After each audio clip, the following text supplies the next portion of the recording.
Je suis Mathilde, je suis maman de 3 enfants, 3 garçons, qui tous les 3 sont ou ont été scolarisés ici, à la maison des enfants, le village. Ils ont fait toute leur scolarité à chaque fois. Joseph l'aîné de 2 ans à 11 ans, Gabin le deuxième de 2 ans à 11 ans, et Andrea qui a 9 ans est encore scolarisé depuis qu'il a 2 ans.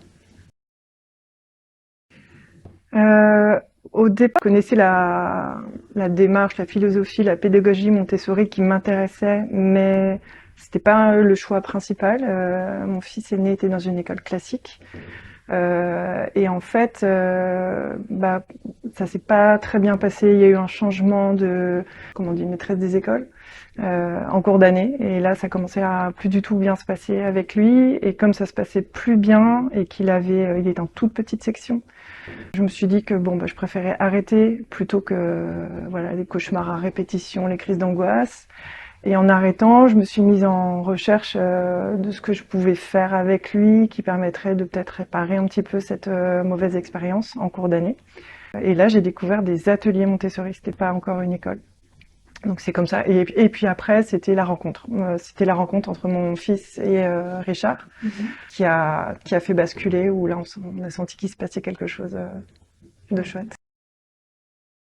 Je suis pas sûre d'être super objective puisque je suis dans cette école depuis son fondement, donc je l'ai vu grandir et évoluer. Donc j'y suis attachée aussi parce que j'ai assisté à l'élaboration de cette histoire. En tout cas, ce que j'apprécie vraiment dans cette école, donc sans forcément dire que c'est pas comme ça ailleurs, mais en tout cas ce que j'apprécie dans cette école, alors peut-être que c'est déjà inclus dans la pédagogie Montessori, mais en tout cas il y a beaucoup de choses qui vont autour, qui sont sur le savoir-être, se comporter socialement, travailler en équipe, qu'on parle des adultes ou qu'on parle des enfants. Je trouve que tout ce qui est autour de l'accompagnement des émotions, tout ce qui est de la non-violence, je trouve que c'est des choses auxquelles je suis sensible et qui me plaisent vraiment. Moi, le fait que ça soit bilingue, c'est le cas de beaucoup d'écoles Montessori, mais là c'est incarné par Richard qui est anglais, donc je pense que pour moi c'est aussi quelque chose de spécifique. Je trouve que le centre de loisirs, même si mes enfants n'y vont pas, mais je trouve que c'est aussi vraiment quelque chose qui est génial parce qu'en tout cas c'est toujours une question de rendre Montessori le plus accessible possible au plus grand nombre possible. Donc je trouve que c'est aussi, en tout cas je trouve que l'école se pose beaucoup de questions pour rayonner et pour se rendre accessible et pour travailler sur plein de sujets. Encore une fois, aussi bien avec les enfants qu'avec les parents, qu'avec les personnes qui travaillent ici. Je trouve que l'enfant n'est pas traité comme un enfant, il est traité comme un individu, au même titre que n'importe quel individu. Et ça, c'est quelque chose qui me touche beaucoup. Alors, dans cette école Montessori, parce qu'encore une fois, je pense que l'impact du facteur humain, il est essentiel. Et donc, même si on a une très belle pédagogie, philosophie derrière, si c'est pas bien incarné, ça marche pas. En tout cas, donc dans cette école, moi, ce que je trouve fantastique pour mes enfants, c'est que j'ai le sentiment que ça participe à les aider à savoir qui ils sont. Et nous avec, les parents, à savoir être respectueux de ces personnalités, être attentif aux besoins et aux envies, et accompagner ça du mieux possible. Et en fait, je trouve que c'est une grande force, et peut-être la chose la plus importante, c'est de savoir qui on est et savoir ce qu'on veut faire et les moyens qu'on va mettre en place pour le faire. Et ça, je le constate donc avec mon fils aîné qui a aujourd'hui, il va avoir 19 ans là. Peut-être que c'est un hasard, mais en tout cas, j'ai l'impression que c'est ce qu'il veut faire de sa vie professionnelle. C'est quelqu'un qui est très stable, posé. C'est une belle personne. Et je pense que c'est vraiment à l'école à participer à ça, au même titre que nous, dans son éducation. La clé, il me semble, qui est vraiment donnée par cette école, c'est la capacité d'adaptation de l'enfant. Et donc ça, on l'a vu aussi sur nos 2 aînés qui sont passés à d'autres systèmes, à des systèmes classiques après.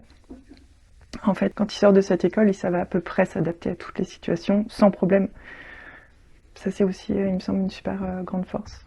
Je pense que l'école m'a beaucoup accompagnée dans ma parentalité. À un moment, on avait créé des groupes de discussion de parents, qui étaient aussi des groupes d'entraide, de solidarité.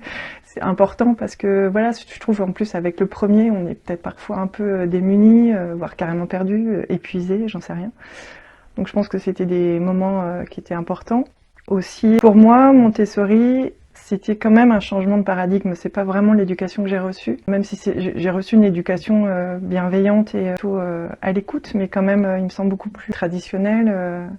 Donc il y avait quand même un vrai changement de regard et de posture, et donc dans ce changement-là aussi, l'école m'a vraiment beaucoup accompagnée avec des conférences et des ateliers, avec comment faire à la maison, comment accompagner notre enfant, comment regarder notre enfant peut-être. Et puis aussi en regardant comment les éducateurs et les éducatrices faisaient avec nos enfants, ça nous a aussi donné beaucoup d'outils.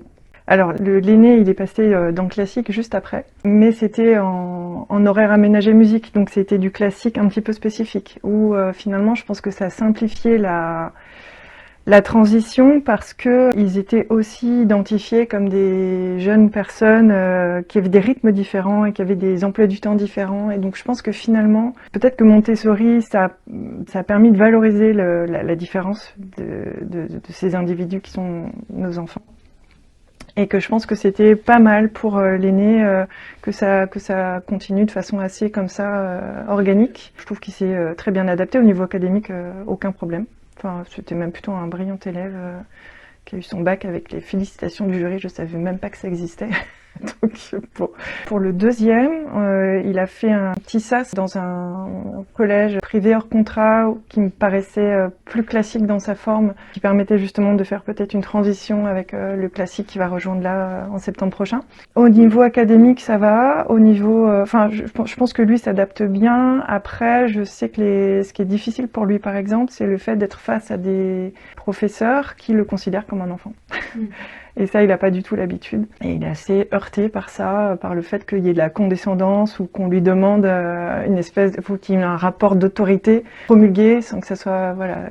Donc ça, c'est des choses qui le heurtent et qu'il a du mal à comprendre. Bon, moi aussi, ça me heurte. Mais on va dire que voilà, pour le coup, c'est peut-être ça la vraie problématique pour Gabin. Il y a des études, notamment américaines, sur des milliers d'individus qui ont étudié des enfants ayant suivi une scolarité Montessori, et qui dit que au niveau académique, des enfants montessoriens et des enfants non montessoriens sont à peu près, voilà, il y a un peu plus, un peu moins, mais c'est à peu près les mêmes résultats.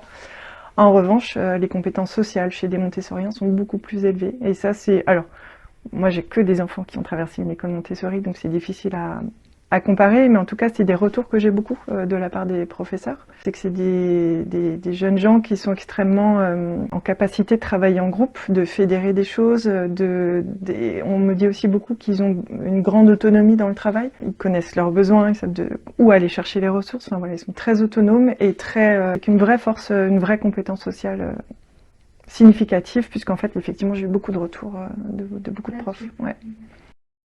Je réalise que c'est un grand privilège de pouvoir aller dans une école Montessori, donc je me dis que on travaille beaucoup sur le sujet, mais c'est important de continuer à travailler, de réussir à faire en sorte que ça soit accessible au plus grand nombre, parce que c'est vrai que ça devrait être... Enfin, moi, je trouve qu'une fois qu'on a vu ça, on se dit qu'on a envie que ça soit comme ça pour tout le monde, partout, et quels que soient les milieux sociaux et les moyens économiques. Donc, si on pouvait aider à ça, ce serait super.